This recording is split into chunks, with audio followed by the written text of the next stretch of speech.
Oke.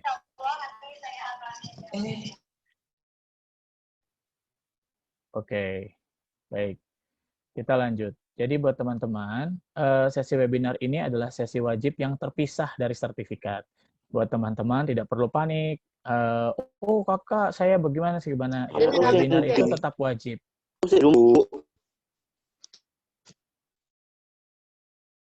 Webinar itu tetap wajib dilaksanakan, tetapi Anda tidak perlu terlalu terburu-buru melaksanakannya. Ya, kenapa? Karena tidak akan berpengaruh terhadap sertifikat Anda. Tapi nanti setelah kalian sudah mendapatkan sertifikat, pelaporan ini masuk dan nama kalian tidak ada di webinar, baru deh nanti pihak prakerja yang akan menganalisa apakah akan melanjutkan atau tidak kepesertaan Anda. Jadi jangan takut kalau misalnya, wah saya frustrasi gitu, nggak ikut di sesi 1. Wah ada banyak yang frustrasi. Wah saya nggak bisa ikut di sesi 1 kayak gitu. Oh saya harus nunggu lagi gitu, nggak perlu ya. Oke, kita lanjut. Selamat pagi teman-teman. Salam sehat semua. Jadi hari ini kita akan membahas tentang communication series-nya RCK. Kalian di sini dikumpulkan dari berbagai macam mata pelajaran yang RCK punya. Ada teknik wawancara kerja, teknik berbicara di depan umum, teknik presentasi profesional, bekerja dalam tim, dan yang terakhir adalah memasarkan kemampuan diri. Jadi bagi teman-teman, kenapa kita sebut dengan communication series? Karena dalam sesi communication series ini kita benar-benar membuat program yang modalnya sedikit. Maksudnya modalnya sedikit itu setelah kalian mendapatkan pelatihan, kalian tidak perlu modal lagi. Maksudnya tidak perlu membeli barang, membeli apa, karena tidak perlu mempersiapkan alat-alat masak misalnya kayak gitu. Nggak perlu. Kalian cukup perlu meningkatkan kompetensi komunikasi kalian. Kenapa? Karena dari sisi komunikasi kompetensi, yang kalian bisa atau kalian lihat itu sebenarnya apa ya kita bilang, hal yang sebenarnya sudah luput kita lakukan dari kecil. Contoh misalnya dari zaman kita sekolah.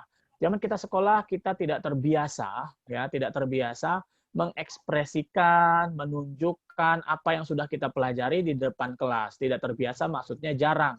Jadi polanya adalah pertama, pola yang utama menulis, mencatat, mendengarkan guru, lalu dihafalkan dan tes tertulis.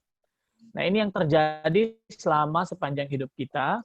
Lalu apa yang terjadi kalau misalnya apa yang terjadi kalau misalnya kita disuruh how do you call this? Kita disuruh maju ke depan kelas. Nah, coba misalnya Jessica Amelia nih. Ada salah satu peserta kita namanya Jessica Amelia. Jessica Amelia, ayo maju ke depan misalnya gitu. Sama gurunya disuruh, Jessica Amelia, ayo silakan maju ke depan. Biasanya yang Jessica Amelia pikirkan saat disuruh maju ke depan adalah bukan cara dia menjawab pertanyaan dengan baik agar teman-temannya suka, tapi dia akan panik dulu nih. Aduh, apa yang harus gue lakukan di depan kelas, terus siapa yang ngeliatin gue gitu kan. Ini permasalahan klasik orang Indonesia. Contoh si Awal Syada nih. Si Awal nih sebenarnya pinter nih, misalnya si Awal nih sebenarnya pinter hafalan sejarah misalnya zaman sekolah. Dipanggil sama gurunya ke depan. Awal maju ke depan. Coba kamu sebutkan, bacakan teks proklamasi tanpa baca misalnya gitu. Terus yang jadi masalah adalah si Awal itu sudah menghafal beberapa hari sebelumnya sudah menghafal. Tapi, ya kan, sudah menghafal, tapi ternyata begitu maju ke depan, semuanya ngeblank, bener nggak? Kejadian kan kayak gitu kan? Kita kalau dikasih kesempatan untuk bersinar, tapi akhirnya karena kita nggak jarang sekali berlatih untuk berbicara di depan umum, tahu tekniknya, hampir sebagian besar dari kita gagal, ya nggak? Gagal dikarenakan banyak kan ngeblanknya. Jadi bagi teman-teman, communication series-nya Arsik itu mengajarkan beberapa teknik. Contoh teknik wawancara. Pak, emang ngaruh Pak kalau kemampuan saya? Loh, teknik wawancara itu kan teknik bagaimana kita mengatasi pertanyaan-pertanyaan yang sebenarnya seharusnya sudah kita ketahui. Contoh misalnya, si Emilia nih, Emilia diinterview oleh diinterview oleh HRD, namanya Rifki. Si Rifki Samir nih HRD nih, misalnya gitu ya. Emilia diinterview oleh Rifki, terus Rifki bilang, Emilia boleh sebutkan kehebatan kamu dalam 5 kalimat, misalnya gitu. Kehebatan kamu dalam 5 kalimat. Terus Emilia langsung bingung, kenapa? Karena rata-rata, aduh, apa ya kehebatan saya, kelebihan saya, keunggulan saya apa? Karena saya jarang sekali menganalisa saya jarang sekali menganalisa kehebatan saya dan jarang sekali menceritakannya kepada orang lain. Ngerti nggak? Nah, jadi sebenarnya buat teman-teman, apapun yang teknik yang kalian ambil di RCK, sebenarnya tidak akan berpengaruh kalau kalian tidak menerapkannya dalam kehidupan nyata. Saya kasih contoh, misalnya kita ada teknik berbicara depan umum. Nah, teknik berbicara depan umum. Si Amriani, mana nih Amriani? Nah, si Amriani nih, misalnya, Amriani lagi ngobrol sama temennya namanya Lucia. Wah, Amriani lagi seru-seruan sama temennya yang namanya Lucia nih. Tahu nggak? Kalau kita nggak pakai masker, begini. Wah, si Lucia bilang, oh gitu ya, nggak tahu. Tiba-tiba, datanglah Bu RT, ya kan? Datang Bu RT ke rumah mereka berdua. Nama Bu RT-nya Susi Purnama nih. Wah, Susi datang, tiba-tiba akhirnya dia bilang, kok informasi yang kamu sampaikan ternyata bermanfaat loh. Nih, saya kasih mikrofon, tolong kamu ngomong, langsung kesambung ke toa gitu ya, langsung pengumuman kepada penduduk sekitar. Kira-kira si Amriani ini bakalan pingsan apa enggak kalau dikasih kayak gitu. Ya kan, tiba-tiba kita tuh biasanya, aduh, apaan nih? Loh, tadi waktu pas cerita berdua sama si Lucia kok berapi-api? Ya enggak? Kalau cerita sama Lucia berapi-api, pas giliran dikasih mikrofon langsung pingsan. Gara-garanya kita dari kecil tidak pernah terekspos terhadap kemampuan komunikasi. Padahal saya yakin kalian ini semua pintar dalam bidang masing-masing. Saya kasih contoh, misalnya si Devita Sari nih, Pak, saya mah ibu rumah tangga, jagonya masak nih Pak, Devita Sari Pak, katanya gitu kan. Oh, lalu apa fungsinya saya belajar teknik-teknik? Pertama, orang harus melihat bahwa kamu itu jago masak. Ngerti nggak? Orang harus ngelihat, orang harus tahu bahwa kamu itu jago masak. Kenapa? Karena orang bisa lebih menghargai orang lain saat dia tahu kualitas dan kapasitas orang tersebut. Ya, misalnya si Devita Sari ini ternyata jago bikin sambal bajak, misal ya. Dan dia itu biasa ngejualinnya di online. Tapi semua orang hanya membaca testimonial tertulis. Sedangkan pada saat sesi pembuatan, Devita Sari ini tidak mau mempertontonkan prosesnya. Coba seandainya Devita Sari taruh kamera handphone, terus taruh kamera handphone, terus dia rekam lah. Halo teman-teman, hari ini kita akan memasak sambal dadak. Caranya adalah kita siapkan 2 kilo cabai merah, lalu 1 kilo untuk yang cabai hijau. Misalnya kayak gitu. Dikasih tahu sama dia prosesnya. Orang akan tertarik terhadap orang yang menarasikan kehebatannya dia, menceritakan. Nah, HRD ya yang menerima nanti lamaran kalian, pasti kan bentuknya tertulis nih. Kalian punya bentuk CV tertulis, ya kan? CV tertulis itu udah dipegang sama HRD. Tiba-tiba kalian ketemu sama HRD, coba ditanyakan misalnya, saya akan bertanya kepada Wagito misalnya. Saya nanya sama Wagito, oke, halo Wagito, misalnya gitu kan. Wagito, ini saya sudah pegang CV-nya nih Wagito. Coba Wagito ceritakan tentang diri Anda dalam 5 kalimat. Wagito karena dia tidak tahu cara menceritakannya, yang dia baca, dia hanya membacakan saja apa yang sudah ditulis. Nama saya Wagito, saya tinggal di sini. Kan bosen. Kenapa bisa dibilang bosen? Karena kan sudah tertulis, kenapa Anda membacakannya lagi? Harusnya Anda merangkai tersebut menjadi sebuah cerita.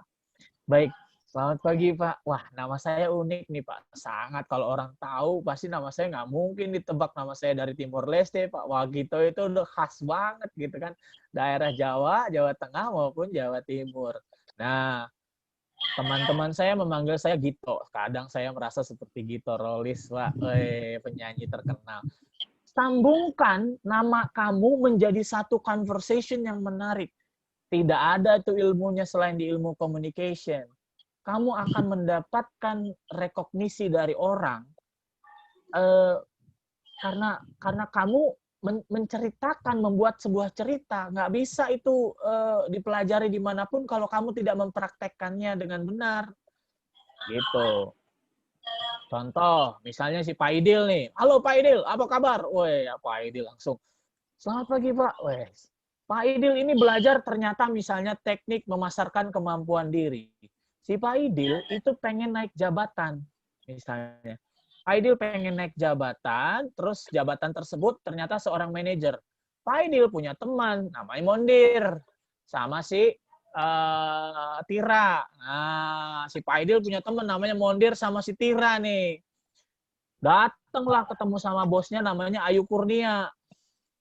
Dia datang, Ibu Ayu ketemu sama Ibu Ayu Kurnia. Ibu Ayu Kurnia ini terkenal wajahnya tuh pendiam, cenderung jutek. Wah, menakutkan. Tapi ternyata Ibu Ayu Kurnia ini pandai menganalisa kehebatan orang. Begitu Padil datang, dia mau melamar menjadi manajer karena dia sudah bekerja 5 tahun, Mondir bekerja 3 tahun, Tira bekerja 2 tahun. Wah, Pak Idil merasa bahwa wah saya patut nih jadi manajer. Terus bagaimana cara saya menjadi manajer? Datanglah mereka bertiga ke Ibu Ayu Kurnia. Apa yang terjadi setelah itu? Ternyata Pak Idil tidak paham cara memasarkan kemampuan diri. Dia akhirnya bilang sama Ibu Ayu Kurnia, Bu, saya mau lamar jadi manajer karena Mondir ini kekurangannya ini, Tira ini kekurangannya itu. Tidak akan pernah berhasil kita mau naik ke level yang selanjutnya, tapi menjelek-jelekan orang lain. Dan ingatlah, a good salesman never badmouth other product. Seorang penjual yang baik tidak pernah menjelekkan produk lain. Kalau dia tahu produknya bagus, ngapain ngejelekin produk lain? Misalnya, oh Pak, saya jualan le minerale Pak, jangan beli aqua Pak, aqua mah begini. No, udah nggak musim. Sekarang gayanya begini, coba Pak Idil, Tira, sama Mondir ketemu sama Ibu Ayu Kurnia, datang, halo selamat pagi Ibu, saya Pak Idil ya Bu, masih ingat kan, sudah 5 tahun saya di sini sambil bercanda. Terus, Ibu, saya mau menanyakan, kami mau menanyakan, bagaimana Bu prospek perusahaan selama masa pandemi ini? Kami yakin mungkin ada kemunduran dari pendapatan. Boleh nggak kami mengemukakan satu proyek yang mungkin bisa bagi Bapak, bagi Ibu dan teman-teman manajemen atas bisa dianalisa bahwa kami bisa mendapatkan income baru. Contoh, saya membawa tim nih Bu, teman saya namanya Mondir, yang ini Tira, mereka punya kehebatan di bidang masing-masing. Mondir ini jagonya di bidang A, B, C, D, E. Wah kamu puji dan pujilah si Mondir ini. Tira Bu, hebat banget dan kuat banget adanya di adanya di administratif gitu misalnya. Lalu kamu kemukakan kehebatan Mondir dan Tira di depan bos kamu. Bisa bayangkan nggak betapa happy-nya mereka bahwa temannya sendiri membangga-banggakan kemampuan mereka di depan bosnya. Ayu sebagai seorang bos itu dia berpikir gini, oh ini ternyata Paidil ini pintar membuat proyek dengan memanfaatkan kehebatannya mereka sebagai tim. Ngerti ya? Nah, memanfaatkan kehebatan mereka sebagai tim. Lalu, Paidil ini pintar tahu menganalisa kehebatan-kehebatan orang, kelebihan dan kekurangannya orang, dia tahu, dia bisa memanfaatkannya. Nah, inilah yang sepatutnya kalian lakukan dalam memasarkan kemampuan diri dalam dunia kerja. Jadi bukan dengan cara ngedeketin bos, ya kan, ngebaik-baikin. Itu perlu sebagai hubungan baik ya penting. Tapi apakah itu jadi faktor utama? Ya jangan gitu. Sebenarnya apa yang kalian pelajari dalam webinar kali ini adalah bagaimana kalian mengkomunikasikan kehebatannya kalian. Ini yang kurang. Kalau kalian selama ini kan pasti hebat. Si Fahrudin, si Sutino Somad, si Amir, ini pasti jago nih bidang-bidang tertentu gitu kan. Si Anwar tuh, ambil ngedengerin dia sambil kerja, ya kan. Jadi sebenarnya kita mau mengingatkan kembali bahwa teman-teman, sesi webinar kali ini bukan tentang bagaimana kalian bisa mendalami ini, enggak. Yang penting adalah bagaimana kalian bisa menggunakan teknik komunikasi untuk memperkenalkan diri kalian kepada dunia luar. Saya kasih PR nih sebelum saya tutup webinarnya. PR-nya satu, coba sepulang dari webinar, selesai dari webinar, kalian nyalakan kamera depan, lalu rekam diri Anda pakai video, ya, rekam pakai video, kalian review deh webinar ini kayak gimana. Lalu coba kalian tonton ulang. Kalau ternyata masih belum bagus, masih terbata-bata, ya coba diulang lagi. Ya nggak susah. Lalu kalau kalian sudah menemukan polanya, kalian bisa nge-review apa aja tuh di video kalian. Nanti begitu sudah bagus semua, kalian bisa review posting di sosial media Anda. Pasti teman-teman pada kaget. Ya. Oke, baik teman-teman, saya rasa cukup sekian. Terima kasih kepada teman-teman ya yang telah meluangkan waktu untuk beraktivitas di webinarnya kita ya. Masih pada ngantuk tuh. Ya, Engzi Aura ngantuk gak tuh? Ya, si Roma ngantuk gak? Semoga nggak ngantuk ya. Hari Sabtu produktif dong ya, Nike Santiani ya, itu Jeffrey ya, produktif ya kita hari Sabtu ya. Oke, teman-teman terima kasih ya. Jangan lupa silakan di screenshot nih apa program ini, silakan kalian screenshot, kalian nanti boleh posting di sosial media kalian sambil nge-tag Prakerja, sekolahmu dan RCK. Silakan di screenshot dulu bahwa kalian boleh bikin narasi apalah tentang program Prakerja gitu ya. Silahkan. Jadi dengan kayak gitu, profil kalian bisa terlihat oleh teman-teman yang lainnya, juga kegiatan kalian sudah terekam dengan jelas. Oh, kegiatan ini kami rekam ya, 100% kami rekam. Makanya kami butuh wajah-wajah kalian nih. Ada yang belum mandi, nggak apa-apa lah. Ada yang pakai daster, biarin aja. Yang penting mah belajar, oke? Ya, baik. Terima kasih ya teman-teman. Jangan lupa selalu jaga protokol kesehatan. Pakai maskernya di mulut, jangan di jidat. Oke? Salam sukses, salam progres. Silakan admin.